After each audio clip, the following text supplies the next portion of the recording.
Ya está con nosotros Atilio Borón, sociólogo, analista político. Atilio, buenas noches, ¿cómo estás? Muy bien, gracias. Bueno, qué gustazo tenerte con nosotros. Para mí también estar acá. Bueno, tenemos muchos temas de los cuales hablar. Te decía fuera del aire, bueno, la verdad que la pregunta esta semana, falta muy poquito para las elecciones en Brasil. Hemos visto una primera vuelta donde Lula ha obtenido un resultado que de alguna manera superaba a Bolsonaro, pero donde todavía nos quedaban algunas cuestiones que creo yo que charlar, sobre todo el resultado de Bolsonaro, ¿no? Que sobre todas las cosas termina arrojando algo por encima de lo que se esperaba. Claro, porque cuando uno mira, por ejemplo, los niveles de aprobación que tenía Bolsonaro en su gestión gubernamental, estaba en el orden del 31%, 32%. Y el porcentaje de rechazo era muy alto, ¿verdad? Había algunos indiferentes, pero como 44% decían que la gestión había sido muy mala. Sin embargo, a la hora de la hora, el hombre levanta casi 44% los votos, 43 y algo, ¿verdad? Que fue una gran sorpresa, que ahora creo que ya no es tan sorprendente, porque me parece que esto refleja un cambio de alguna manera en la estructura social brasileña y de los países de América Latina, en donde aparecen sectores populares que, contrariamente a lo que se suponía durante mucho tiempo, ya no son favorables a políticas de izquierda o progresistas o nacional populares, sino que son favorables con políticas que podemos llamarle conservadoras, una especie de conservadurismo popular, ¿no es cierto? Porque si no, no te explicás, ¿verdad? Porque en Brasil no hay 44% de oligarcas y millonarios. ¿De dónde sacó esos votos? Claro, ¿cómo se explica eso? Digo, y aparte tener en cuenta que eventualmente si llegase a ganar Lula, bueno, de todas maneras esto significa una oposición muy fuerte. Absolutamente, y sobre todo porque Bolsonaro, que es un personaje detestable, pero está muy bien asesorado, y tiene una virtud, que es que escucha a aquellos que saben y que lo aconsejan, y entonces se maneja con mucha habilidad. Bolsonaro creció mucho, ¿verdad? Hace 4 años era un demagogo barato. Hoy en día es un demagogo mucho más sofisticado, aunque parezca un error lo que estoy diciendo, porque es brutal, bueno, pero es como Trump. Trump decía cosas que uno dice, pero ¿cómo? Bueno, y sin embargo eso impactaba fuertemente en el electorado. O sea, hoy básicamente el mensaje no está dirigido a tu cabeza, está dirigido a tu corazón. Así te dicen los expertos en lo que es el neuromarketing político. Entonces tratar de conmoverte.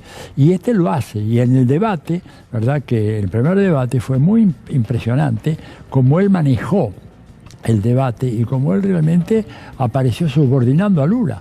Y realmente yo me quedé muy preocupado.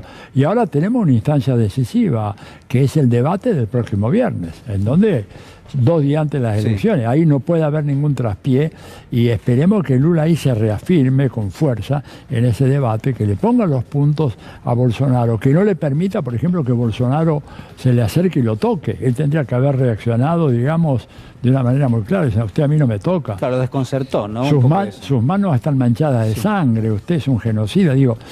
Pero bueno, Lula ha optado por evitar ese tipo de radicalización argumentativa, pero a la larga eso le juega en contra. Ahí estábamos viendo de fondo los números de una encuesta que se conoció hoy de IPEC, lo tenemos allí.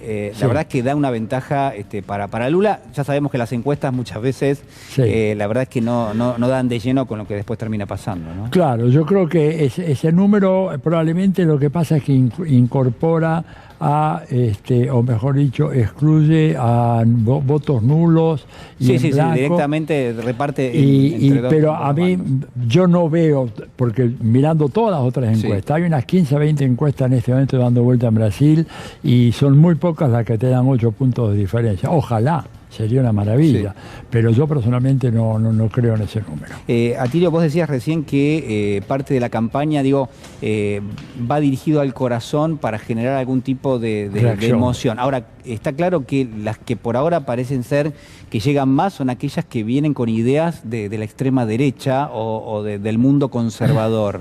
¿Esto es realmente así? ¿Hay cuestiones que tenemos que tomar para la Argentina de lo que está pasando en Brasil? Absolutamente. Creo que Brasil es un laboratorio que tenemos que mirar con mucho cuidado. Por empezar, la gente cree más en las mentiras que en la verdad. Esto a ver, porque claro. ¿Cómo es eso? Y claro, porque si vos fake news Sí. gozan de un grado de credibilidad mucho mayor que la verdad. Creo que te conté alguna vez, o lo dije acá en este canal, el famoso mensaje del Papa Francisco a Trump. ¿No es cierto? Que Trump, en medio de la campaña, en el 2016, dice que feliz de la vida, he recibido un mensaje deseándome buena suerte de parte del Papa Francisco, lo retribuyo, etcétera. Mentira. No había habido tal mensaje. Entonces el Vaticano tuvo que enviar una nota, mejor dicho, sí, una declaración pública diciendo que no había ningún registro de ninguna llamada saliendo del Vaticano dirigida a los Estados Unidos. Esa nota la toma la CNN, el New York Times, que estaban muy en contra de Trump. Dicen Trump ha mentido porque en realidad el Papa Francisco dice que no ha habido ningún mensaje favorable a Trump. Pero cuando hacen el poll famoso, la encuesta diaria, ¿no es cierto? La mayoría de la gente decía que la noticia falsa era la desmentida que estaba produciendo la CNN y el New York Times. Digo, y eso se comprobó en muchos experimentos a nivel de psicología social, ¿verdad? ¿Qué es lo que cree la gente? Bueno, la gente cree en algo que de alguna manera está instalado. Y esto tiene porque si está instalado que la violencia es legítima y que podés llevar armas y llevarlas donde quieras, ¿por qué no vas a pensar en matar a una vicepresidenta, por ejemplo, o a un líder político? Ya entra en el horizonte de lo que es posible, es razonable, es esperable, y esto, digamos, entraña un peligro enorme para las democracias. Atilio, me voy a aprovechar de tu sapiencia y te voy a hacer una pregunta un poquito más general. Como diría Borges, no me abochornes con esa palabra de sapiencia. No, pero digamos, me atrevo a hacerte una pregunta un poquito más... más gruesa, si querés. Dale. En términos de...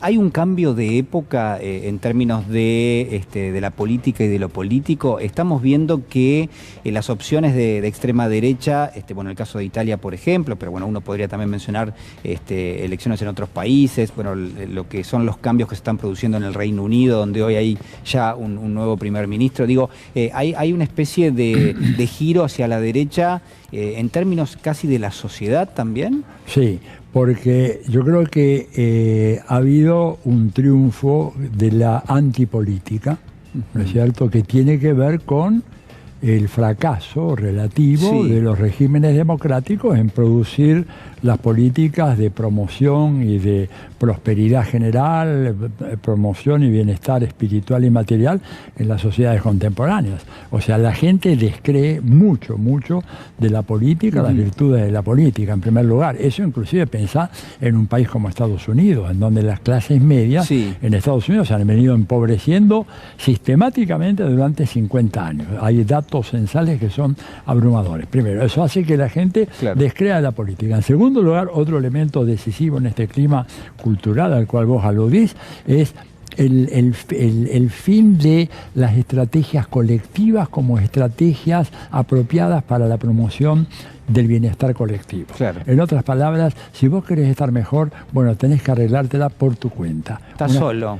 Estás solo, en la ley de la selva, el hiperindividualismo más desenfrenado, y eso te explica el bajo prestigio social, por ejemplo, que gozan los sindicatos y los partidos políticos. Hagamos una cosa sobre partidos políticos. ¿Cuánto hace que no ves la palabra partido político en la prensa? No, muchísimo. Muchísimo. ¿Qué escuchás? Espacios políticos. Hay un espacio político, pero ¿por qué eso?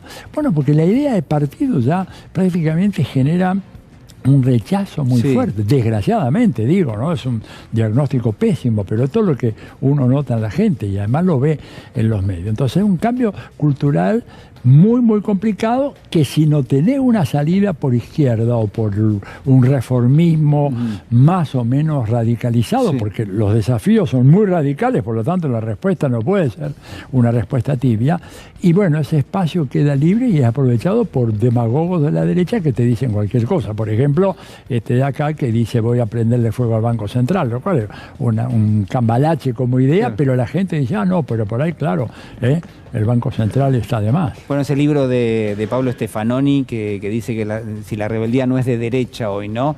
Sí. Me interesa eso que mencionaste, porque mencionaste a la izquierda, claro. Independientemente de lo que uno quiera tomar como izquierda, por claro. ejemplo, en la Argentina, uno podría pensar, bueno, hay mucho en el kirchnerismo que remite un poco a la idea de una política que va por izquierda.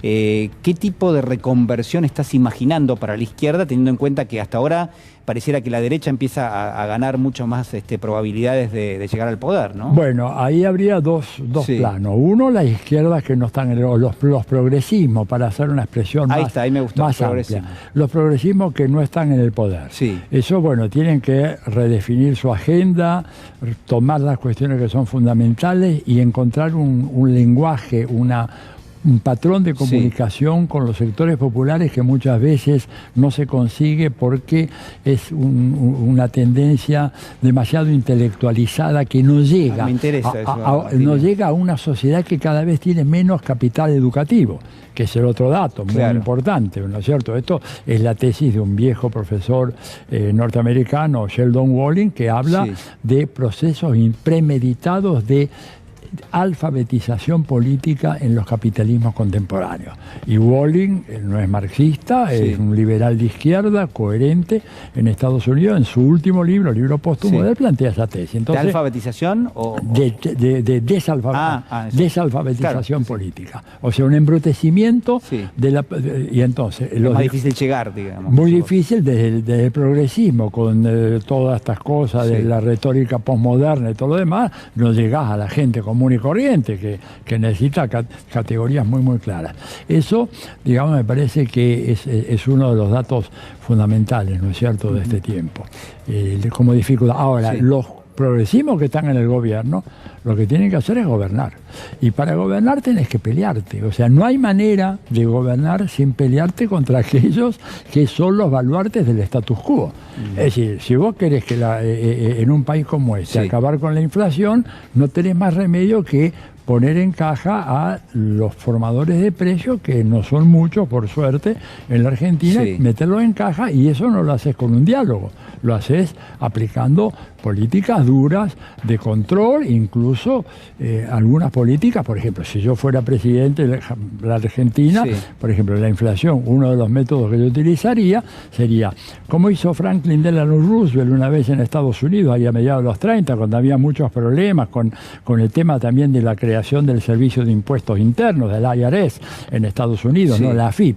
Bueno, él en algún momento determinado puso a las grandes cabezas de los oligopolios norteamericanos en ese lugar, los encerró en una habitación, les dijo, acá no sale nadie hasta que lleguemos a un consenso, y además les voy a mandar inspectores de impuestos a cada una de sus oficinas.